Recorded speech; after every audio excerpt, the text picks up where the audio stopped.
When a stabbing took place in the early summer of 2003 in a quiet small town of Altrincham, Greater Manchester, England, police seemed to be on top of it.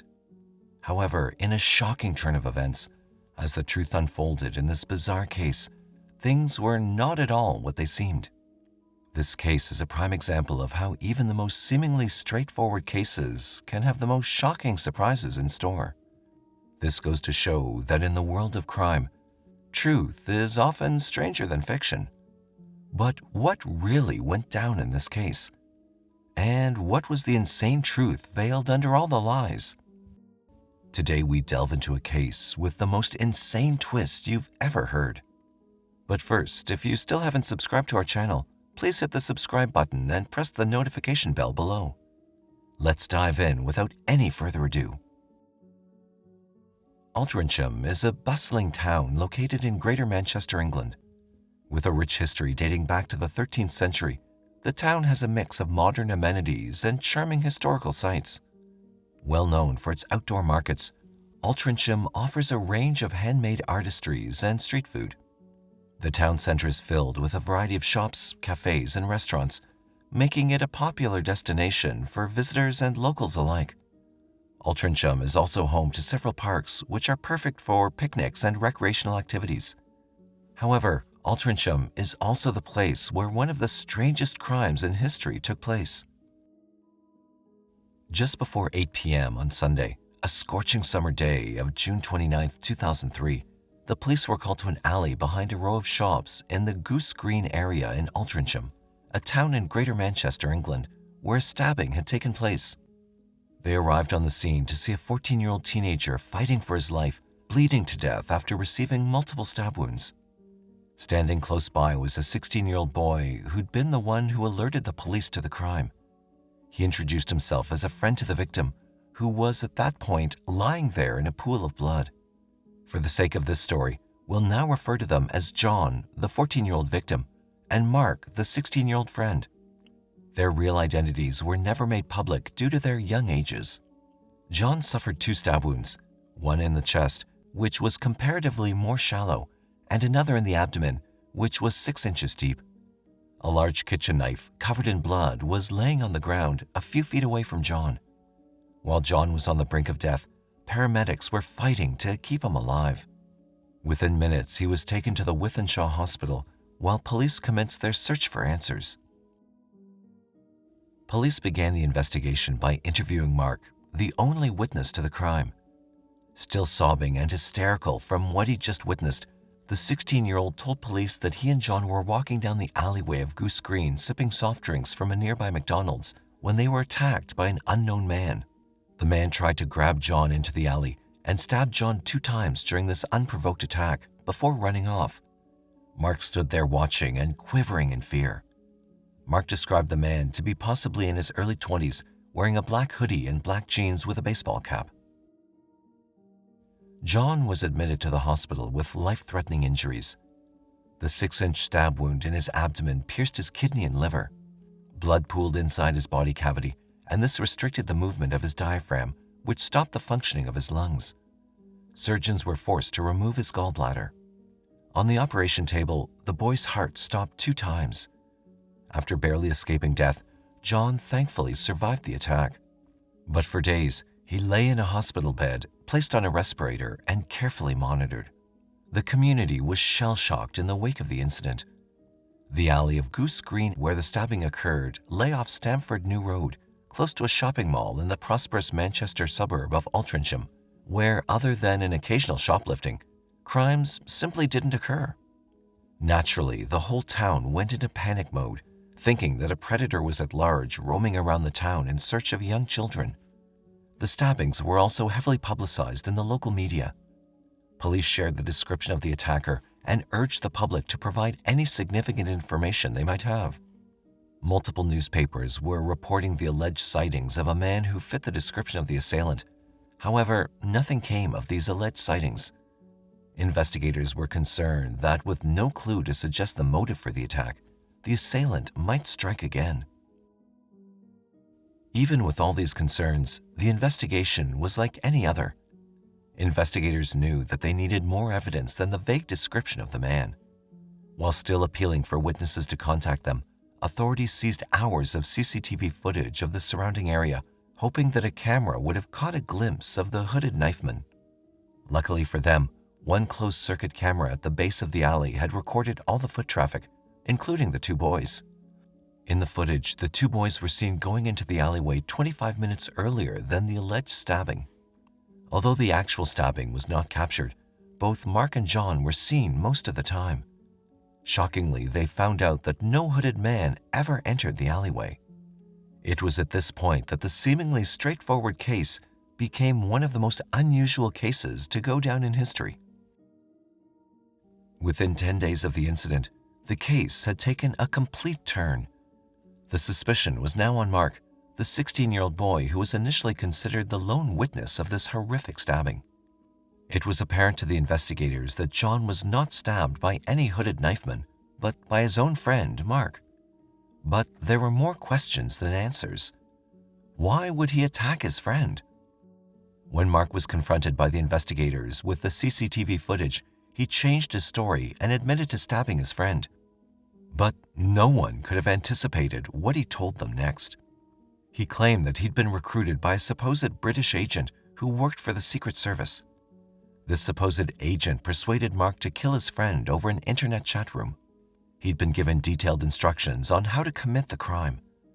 Additionally, he was also promised that he'd be recruited into the British Secret Service and be able to meet the Prime Minister, along with being given a gun and up to £500,000 in cash. Investigators did not believe Mark was telling the truth. They rather assumed that he was making up the story to get suspicion off him. They seized his computer and made another startling discovery. When investigators seized Mark's computer, they found 58,000 lines of text within the chat room. Investigators realized that, absurd as it sounded, Mark really was telling the truth this time. However, investigators were still trying to piece together this strange puzzle. They decided to dig deeper into Mark's life. Mark lived a perfectly normal life for the most part. He belonged to a respectful working-class family in Stockport, Manchester, and he was quite close with his parents. In school, he did reasonably well in academics, but he excelled in sports. He was also known as a likable and popular guy. According to his school records, he'd never been in any trouble. At 16, he was in college, which is normal in the UK, and also worked part-time in a restaurant. Like most 16-year-olds at the time, Mark spent time on his computer and often logged into internet chat rooms. Mark had no idea that his life was about to take a dark turn when, just 6 months before the stabbing, he discovered a chat room dedicated to Manchester teenagers. Like many others, this popular MSN chat room also provided features where users could make friends, chat, post pictures, share interests and gossip, and also see others via webcam if they wished to. Mark was using the chat room to make friends and meet girls in the Manchester area. It did not take long for Mark to get addicted to these chats, and he began to spend hours on his computer. It was here that Mark met his victim, John. Among many in the chat room, Mark set his eyes on one girl who went by Rachel. She described herself as a 16-year-old who worked in a local gym. After 2 days of conversation, Rachel introduced her 14-year-old stepbrother, John, to Mark. The trio stayed in touch over the chat room for the next 3 months and talked about their similar interests, such as football, films, relationships. While Mark and John were becoming best friends, Mark was falling in love with Rachel, and apparently she reciprocated his feelings. They seemed to be having a whirlwind romance based solely on the chat room itself, since Rachel claimed she did not have a webcam. Despite the pair's numerous plans to meet in person, they never laid eyes on each other as excuses piled up from Rachel's side. Yet Mark did not seem to mind and even professed his love for Rachel in the chat room. While Mark was naive enough to embrace the internet world as his own, the last thing we want is our personal information getting leaked on the internet, which is why we're proud to partner with Atlas VPN. It's a tool that hides and encrypts your virtual location, so you can surf the web with peace of mind knowing that your online identity is protected. Plus, with Atlas VPN's lightning-fast speeds, you don't have to worry about buffering or lag. Right now, Atlas VPN is giving a huge discount. With only $1.83 per month subscription, you can get 3 months extra and a 30-day money-back guarantee. This tool also blocks all junk links and ads we're desperate to get rid of. But the best part of Atlas VPN is that it unlocks the content of other regions on streaming platforms such as Netflix, HBO, etc., which would otherwise have license and location restrictions on them with just one subscription. Go to the link in the description box for 3 months extra and a 30-day money-back guarantee on $1.83 per month subscription. Don't miss out on the opportunity, as it's a limited-time offer. 3 months before the stabbing, a new person entered the chat room, as well as Mark's virtual life too. The person, who went by Kevin, openly introduced himself to the chat room as a gay stalker who had a foot fetish. Nobody in the chat room took him seriously until he made a shocking claim. He emailed Mark saying that he kidnapped his virtual girlfriend, Rachel. Kevin further claimed that she'd be released on one condition: if Mark agreed to masturbate on a webcam while showing his feet. Strangely, it did not set off alarm bells for Mark, and instead of going to the authorities, he readily agreed to Kevin's demands. After this, Kevin announced that he'd released Rachel, and for a brief time, she returned to the chat room. But after a few days, Rachel stopped communicating altogether. Eventually, Mark was told by Kevin that Rachel was once again kidnapped and, this time, murdered. Even then, Mark stayed quiet and never called the police. Despite claiming to be very distraught over Rachel's death, Mark continued using the chat room. In fact, it was after Rachel's supposed death that Mark and John's friendship strengthened. While Mark never got to meet Rachel, he was hanging out with John outside of the chat room. Even with the age difference between the two boys, they were fast becoming best friends. Just a few weeks after Rachel's demise, Mark found interest in another teenage girl who introduced herself as Lindsay East. Their conversation began as casual at first, but soon shared intimate details with each other. The situation got weirder when Lindsay confessed to Mark that she was part of a junior Secret Service agent for the British Intelligence Service, commonly known as MI6. She further revealed that she only joined this MSN chat room with the purpose of tracking down Kevin, Rachel's supposed killer, who was now targeting her stepbrother, John. John, who was unaware of the situation, was supposedly under government protection. Lindsay also claimed that she was hoping that Mark would help her in her mission. Immediately after this conversation, Mark did not hear from Lindsay for days. Then a post-dated email was sent to Mark, which Lindsay had arranged in case she was killed in action. In the email, Lindsay requested that Mark complete her unfinished work of protecting John. It was another sad end in Mark's online love life, but the strange twists certainly did not stop here. In an unbelievable turn of events, at the end of April 2003, Rachel reappeared in the chat room. Though Mark was happy to hear she was alive, he was stunned at the same time. However, he quickly realized that there was something wrong with Rachel's story. Rachel claimed to have been held captive while being in a coma. It's not clear how much of this story Mark believed, but Rachel soon disappeared from the chat room for a final time. Even with all these far-fetched stories, Mark kept going back to the chat room and following his usual routine.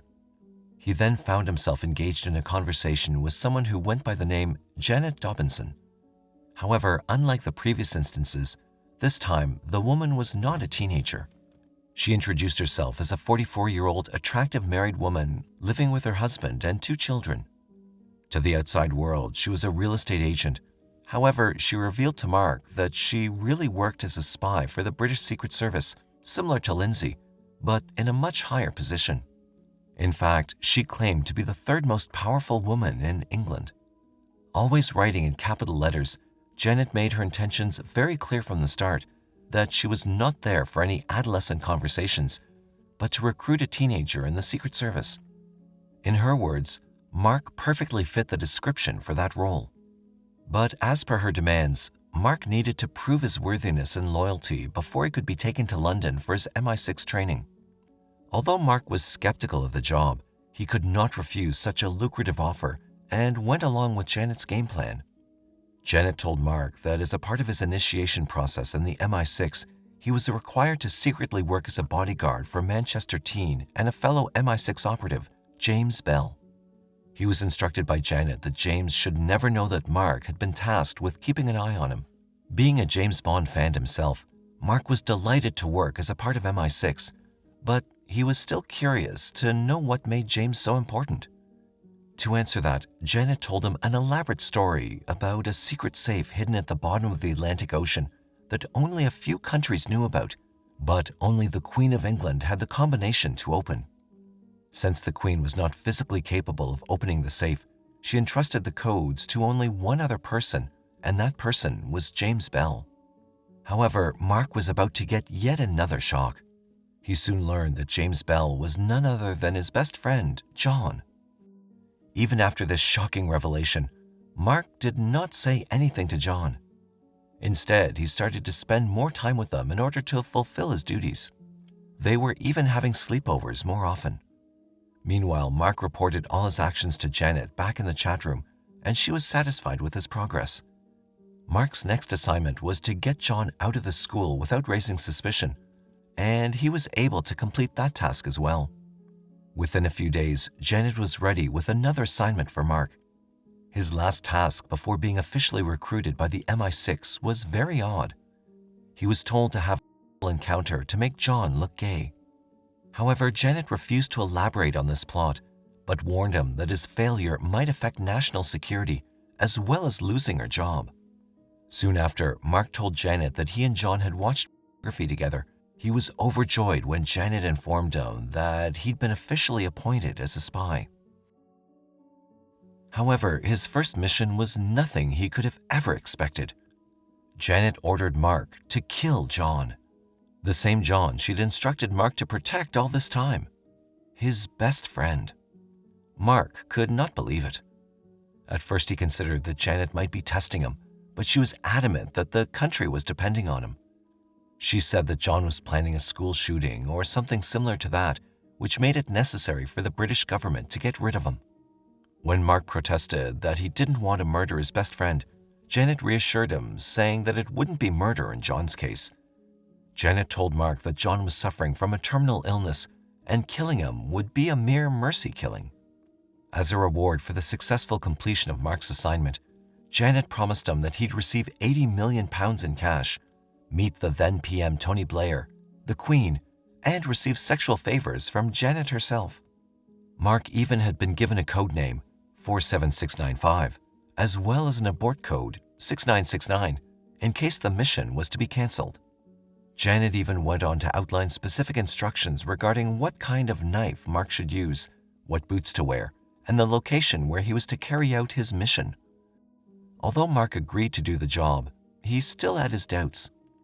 Yet a few days later, John confided in Mark, revealing he had a brain tumor, which cemented Mark's faith in Janet's credibility. Indeed, on the evening of June 29, 2003, Mark carried out this preposterous plan. Mark and John spent the entire day together. He even bought a 6-inch long knife while the pair were out shopping. When John asked Mark about the knife, he lied, saying that it was a gift for his mother. It was getting dark when Mark and John entered Goose Green Alley. In this alleyway, far away from surveillance footage, Mark stabbed his friend, once in the chest and once in the stomach. Following Janet's orders, he waited 20 minutes before calling an ambulance. Janet never showed up as she'd previously promised. When the police arrived, Mark hastily made up the story about the hooded knifeman. When John regained consciousness, investigators questioned him. He initially confirmed Mark's claims about a stranger attacking them in the alley, telling police that he also did not know the identity of the knife-holding assailant. Once confronted with Mark's confession, John admitted it was his best friend Mark who had stabbed him, but he could not give any explanation as to why the attack had happened. Nevertheless, Mark was arrested in July 2003 and detained in a juvenile detention center on the charge of attempted murder. He could not understand why Janet had not come to his rescue. Police, however, assumed there was possibly a pedophile, or even a group of pedophiles, behind the online persona of the mysterious spy mistress, and investigators turned to the task of trying to find the true identity behind Janet Dobbinson. Although the hunt for the true identity of Janet Dobbinson was immediately launched, it would take 3 months before police even began to unravel the truth. The amount of material discovered on Mark's computer was staggering. Criminal intelligence analyst Sally Hogg was given the task of analyzing the staggering 58,000 lines of text recovered from Mark's computer. Sally discovered that in addition to Rachel, Kevin, Lindsay, and Janet, Mark regularly chatted with many other profiles over the chat room whom he never even met in real life. As she began to dig deeper, she discovered a web of lies and deceit that went far beyond anyone's imagination. After initially believing that all the personas were different people, however, in a shocking turn of events, investigators discovered that nothing was what it seemed to be. The twist in this case was so unexpected and surreal that it left everyone speechless. Sally Hogg was shocked to learn that all the profiles were linked to one individual. It was a carefully constructed virtual universe, placing Mark in the center. And the orchestrator of this game was none other than John himself. Unlike Mark, John did not grow up in a home filled with love and laughter. While he lived with his mother, he had no recollection of his biological father, who apparently attempted to abduct him as a child. He grew up believing one of his stepfathers to be his real father before inadvertently discovering the truth. His drug-addicted stepfather left the family when John was only 7. As a child, he often watched his mother weeping at home, and then when he went to school, he was tormented by bullies. From a young age, these incidents took a toll on his mental health. Despite earning excellent grades in school, he was aloof and withdrawn. When John was 11, his mother settled down with a man after multiple failed relationships. Unfortunately, John's relationship with his new stepfather was not good. This, with the added struggle of his sexual orientation, sent him into a state of deep depression. So when his mother gifted him a computer to help him with his schoolwork on his 13th birthday, John turned to the internet to escape his real-life struggles and entered into a world of fantasy. Perhaps fantasy was the only thing John wanted to explore by pretending to be dozens of characters in the chat room. He took solace in the fact that, in his virtual world, he could be anyone he wanted to be. By February 2003, John was contacting 20 to 30 people a night in MSN chat rooms, and within a week, he stumbled upon Mark. Once John had introduced himself as Rachel's brother, the two boys just clicked. As they bonded over the interests they commonly shared, John became obsessed with Mark. Fearing that Mark would soon abandon him after Rachel's demise, John created other personas and an elaborate web of deceit in order to keep Mark interested in him. The trick worked when Mark spent time with them as a part of the assignment for the British Secret Service. But his joy did not last long, as John realized the virtual universe John had so carefully constructed was fast slipping out of control. Whether the 14-year-old boy felt it would be impossible to get out from under all the lies he told, or he truly did not want to continue with his life, was never revealed. However, John was pulling the strings of his own murder behind the curtains, while Mark played the role of a puppet, which ended up in a horrific mess. At the end of May 2004, the two boys ended up in court, where neither boy so much as glanced at the other. During the trial, when the mystery was unveiled, Mark said that he could not believe he'd been so gullible, while John never said a word. Mark pleaded guilty to attempted murder and was sentenced to a 2-year supervision order. John eventually pleaded guilty to inciting his own murder, being the only person in British history to be charged with that offense. John was also charged with perverting the course of justice and sentenced to a 3-year supervision order, during which time he was not allowed to enter chat rooms or use the internet unsupervised. The two boys are never allowed to contact each other again. Judge David Madison noted that skilled writers would struggle to conjure up a plot such as that which arises here.